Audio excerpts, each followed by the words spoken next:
मराठा आरक्षण विरोधाचं बक्षीस नामदार छगन भुजबळांची मंत्रिपदी वर्णी. नामदार छगन भुजबळ हे मंत्री मागच्या सरकारमध्ये होते आणि त्यांनी मंत्री असताना मराठा आरक्षण विरोधी उघड भूमिका घेतली, ठाम भूमिका घेतली.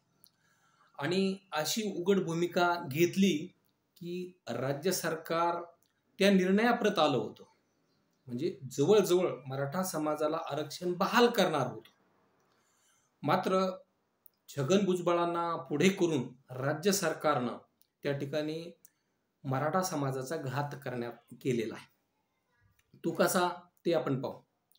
तर आंतरवाली सराटी येथे जरांगे पाटलाच्या नेतृत्वाखाली आमरण उपोषण सुरू होतं.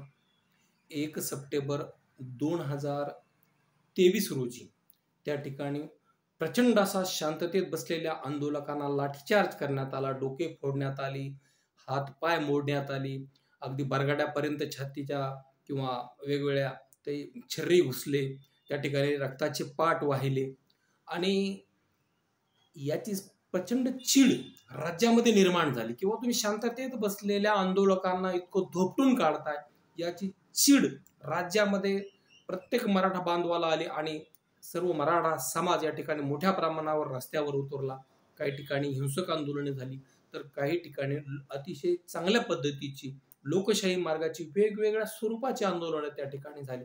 त्या ठिकाणी कुठं रास्ता रोको झाला, कुठं मोर्चे काढण्यात आले, कुठं निदर्शने करण्यात आले, कुठं पाण्यात उतरून आंदोलन करण्यात आलं, कुठं म्हणजे गाळ्यापर्यंत त्या ठिकाणी लोकांनी स्वतःला गाडवून घेतलं, तर कुठे कोणी टाकीवर चढलं, तर कोणी कलेक्टर ऑफिसवर चढलं, कोणी विभागीय आयुक्त कार्यालयावर, त्या ठिकाणी वरती छतावर चढले. असे वेगवेगळ्या स्वरूपाची आंदोलनं या ठिकाणी झाली.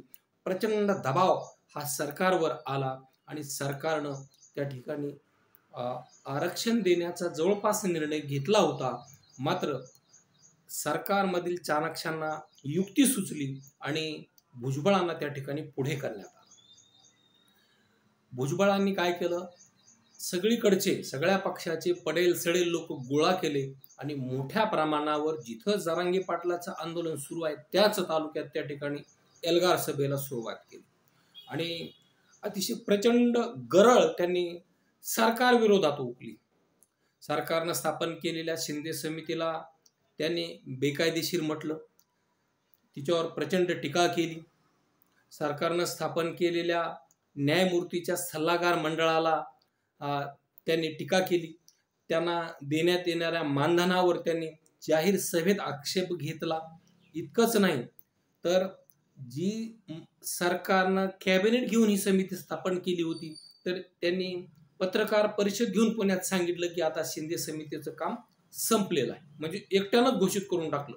तर असा एक प्रचंड राळ त्यांनी उठवली आणि ओबीसींना एक भीती दाखवली की आता तुम्हाला काहीतरी ग्रामपंचायत मेंबर होता येणार होतं, कुठेतरी सरपंच होता येणार होतं, कुठेतरी नगराध्यक्ष किंवा कुठेतरी महापौर किंवा नगरसेवक पद मिळणार होतं, आता ते तुम्हाला मिळणार नाही, अशी मायक्रो ओबीसीला भीती घातली आणि लोकांना खरंच भीती वाटायला लागली. ती एक सशाची गोष्ट आहे पहा. आंब्याच्या झाडाखाली ससा बसलेला असतो आणि एक आंबा खाली पाचोळा असतो, एक आंबा वरून पडतो आणि ससा त्या ठिकाणी पळत सुटतो.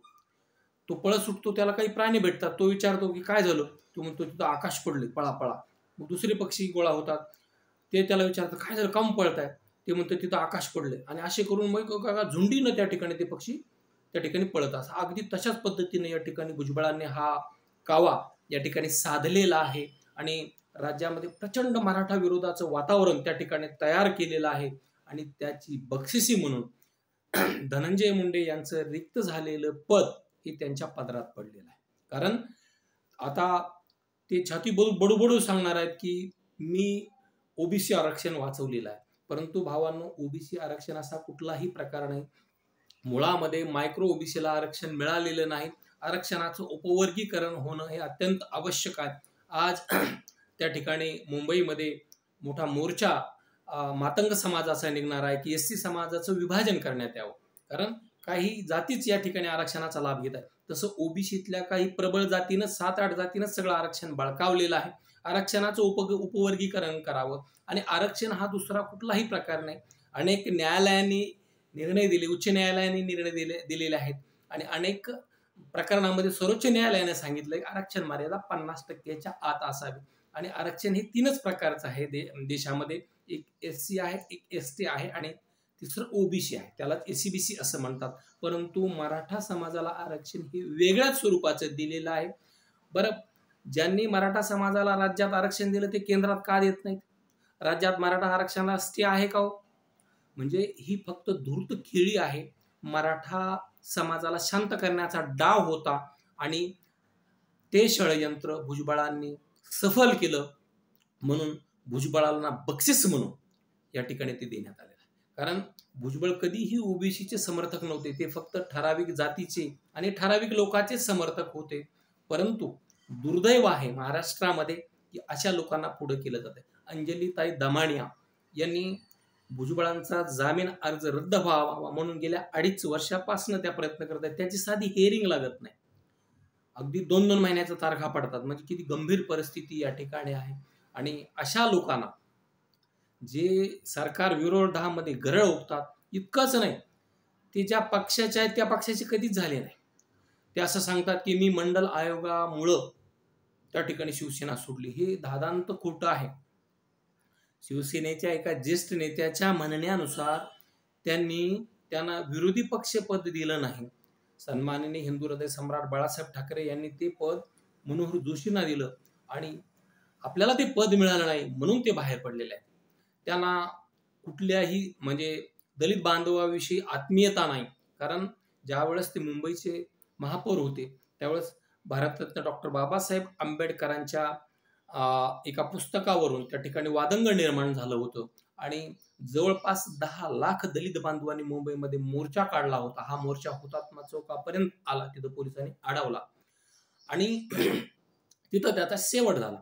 तर दुसऱ्या दिवशी हा हुतात्मा चौक अपवित्र झालाय म्हणून त्यांनी गोमूत्र टाकून त्या ठिकाणी तत्कालीन महापौर असताना त्यांनी तो चौक धुतलेला आहे. यावरून बघा ते त्या ठिकाणी दलित धार्जिने आहेत का किंवा दलितांविषयी त्यांना कळवळा आहे का? तर ते त्यांची भूमिका ही नेहमीच अशा प्रकारची वादातीत राहिलेली आहे. आणि मायक्रो ओबीसीना फक्त ते इतर वेळी जवळ करतात, परंतु ज्यावेळेस काही लाभाचे पद किंवा लाभाच्या जागा अशा काही असतील त्यावेळेस मात्र त्यांनी ठराविक लोकांनाच पुढं केलेलं आहे. आपण जर यादी चाळून पाहिली तर याचं प्रत्यंतर येईल. आणि दुर्दैव आहे की मराठा समाजाचा एकही नेता यावर तोंड उघडायला तयार नाही. म्हणून जरांगे पाटलांसारख्या सामान्य माणसाला पाठबळ देणं हेच मराठा आरक्षणाचं भविष्य असेल.